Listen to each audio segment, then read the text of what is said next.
ce jour. Les nouvelles s'éveillent, les titres s'affichent et dans le silence du jour, les papiers se déplient. Mesdames et messieurs, vous êtes sur Cam News 24 et Hit FM Radio émettant depuis Garoua. Et comme toujours, c'est avec Ghislain Cougan que nous allons découvrir ce que nous réserve l'actualité de ce jour dans cette nouvelle édition de la revue de presse. Ghislain. Le tri-hebdomadaire Dicalo pour démarrer présidentielle 2025, la foire aux candidatures. Entre désacralisation et fantaisie, la pléthore des prétendants au fauteuil présidentiel interroge. Le scrutin du 12 octobre 2025 rentrera dans les annales, nous dit le tri-hebdomadaire Dicalo aux pages 3 et 2 de cette édition. Après les forces de défense, Paul Biya nomme les préfets et les sous-préfets, page 4 pour s'en apercevoir. Réfugiés quand la fin du statut devient une nouvelle condamnation, pages 6 et 9 du tri-hebdomadaire Dicalo, qui nous parle également de Manchester United, football donc, Brian Mbeumo, un contrat de 53 milliards de francs CFA à lire à la page 11 du tri-hebdomadaire Dicalo. Challenge Hebdo à la une au TPI d'un fou, Robert Kona signe Cabral Libye. En attendant le verdict de l'ECAM, la candidature de Cabral Libye pour l'élection présidentielle du 12 octobre prochain est sérieusement menacée, page 3 de Challenge Hebdo. Toujours avec Challenge Hebdo présidentiel 2025, 82 dossiers de candidature enregistrés à l'ECAM, un record pléthorique. Plusieurs prétendants sont venus amuser la galerie et n'ont pas la caution de 30 millions de francs CFA exigée. Page 4. Commerce extérieur, 11 milliards de francs CFA pour importer le maïs en 2024. C'est un rapport du Minepat sur l'économie camerounaise. La chute de la production locale en question, page 7 de Challenge Hebdo. Dernière heure, Dieudonné Yebgan disait bien évidemment depuis le 21 juillet dépose sa candidature pour le compte du Manidem. Le sort de Maurice Kamto est-il scellé? Grosse interrogation, esquisse de réponse à la page 11 de Challenge Hebdo. Cameroun Tribune, administration territoriale, le mouvement dans la préfectorale. Le président de la République Paul Biya a signé hier 3 décrets portant nomination de nouveaux préfets, sous-préfets et d'un secrétaire général des services du gouverneur. Lire l'intégralité des textes de la page 3 à la page 6 de Cameroun Tribune. Le quotidien Le Jour, Cameroun, l'heure du sursaut. La deuxième tribune du collectif d'intellectuels patriotes est à consulter à la page 5 du quotidien Le Jour. Toujours avec Le Jour, Happy End, les Bamoun et les Tikars se réconcilient. Page 4, présidentielle 2025, 82 dossiers de candidature déposés. Après examen, le Conseil électoral va arrêter et publier la liste des candidats 60 jours au moins avant la date du scrutin selon l'article 126 du Code électoral. Notification en est faite immédiatement au Conseil constitutionnel. Page 3 du quotidien Le Jour. Le Messager, candidature de Paul Biya, trop c'est trop. Pour ces intellectuels et leaders d'opinion, le 8e mandat de l'homme du 6 novembre 1982 dépasse la provocation. C'est un acte tragique d'un régime sclérosé qui préfère paralyser le pays dans une impasse historique, page 4. Préfectoral, Biya fait le ménage. Mondial presse culturelle en attendant la finale, page 12. Réconciliation Bamoun-Tikar, une leçon pour l'Afrique. Eh bien, direction page 8 du quotidien Le Messager. L'Indépendant à la une à Tangandji, le shérif inflexible, page 5 et 7.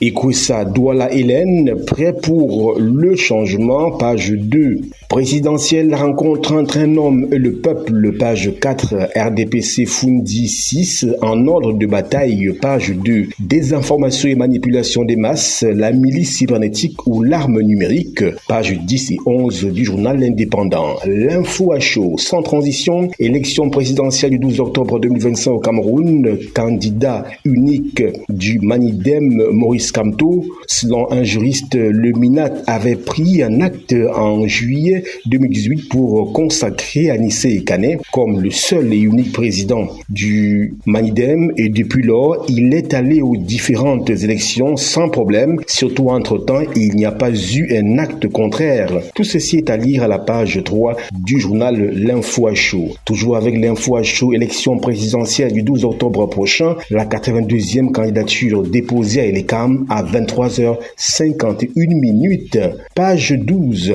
Accusation de détournement de fonds destinés à la FECAFOOT, une plainte pénale déposée par un avocat aux États-Unis contre Samuel Eto'o-Fils, le président de la Fédération camerounaise de football, page 10 du journal L'Info à chaud. Émergence à la une Manidem, la candidature de Maurice Kamto en danger, point d'interrogation. L'ex-président national du MRC, Dieudonné Yebga, ont tous les deux déposé leur dossier de candidature à la prochaine présidentielle sous la bannière du Manidem. Et l'ECAM va-t-il rejeter les deux candidatures? L'éclairage de Maître Guy-Léonard Guéot, avocat au barreau du Cameroun, pages 4 et 5.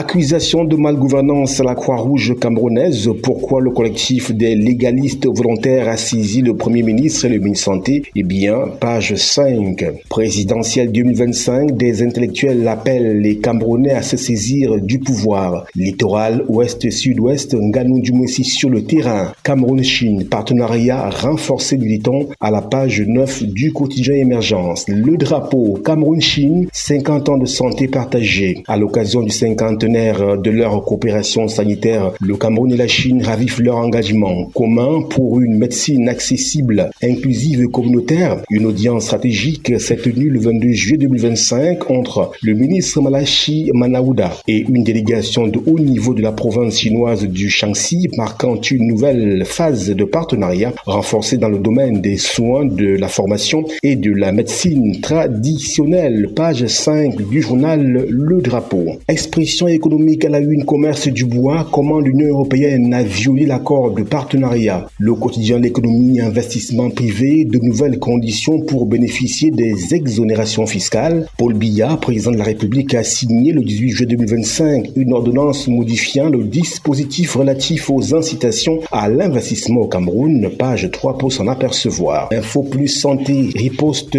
au VIH, nouveauté dans la prise en charge, nous dit-on. Prise en charge des femmes enceinte, Manaouda interdit l'exigence préalable des frais, nous dit Info Plus Santé. Flèche d'Afrique, projet routier aidé Yakribi, les manœuvres obscures d'un duo mafieux en sursis. Amengele, Iboukoun, Thierry et Douang Charles veulent faire main basse sur ce marché public à travers des tripatouillages à forte odeur de rétrocommission où se mêlent le trafic d'influence et les conflits d'intérêts, nous dit Flèche d'Afrique dans cette édition. La Nation à la une, René Emmanuel Sadji, fidélité, constance et effacement stratégique, nous dit-on. Eco-News à la une, préparation du budget 2026, le Cameroun face au défi de la résilience environnementale. L'étudiant à la une, candidature de Paul Biya, le veto de la DEC est à lire. La tribune du Grand Sud de la une, présidentielle 2025, 82 dossiers de candidature, place à monsieur irrecevable. Ouest Eco à la une, capsule une élection présidentielle très incertaine. Qui va l'emporter? Grosse interrogation. Paul Biya fera moins de 70%, Kamto fera plus de 14%, Bello Bouba outsider, Tomaino comme Dame Joya, et bien tout ceci est à lire dans les colonnes du journal Ouest Eco. Innovation à la une présidentielle 2025 pour la Tangandji. Dans Actualité Hebdo dimanche, n'avait pas caché son désir de vouloir manipuler les partis politiques en faveur du RDPC. Sur les 82 candidatures enregistrées, visiblement beaucoup sont incapables de payer les 30 millions de francs CFA de caution. Un deal aurait été passé entre des candidats et la présidence de la République. Page 2, le cabinet civil de la présidence aurait payé la caution de plusieurs candidats, nous dit le journal Innovation. C'est tout pour la quintessence de l'actualité à travers la presse écrite. Émeline Doudou Amadou, vous avez l'antenne. Merci à toi, Ghislain, pour ce flot d'informations qui porte à la vertu. Mesdames et messieurs, merci pour votre attention, merci de nous avoir suivis et surtout, restez en compagnie de nos programmes. Au revoir.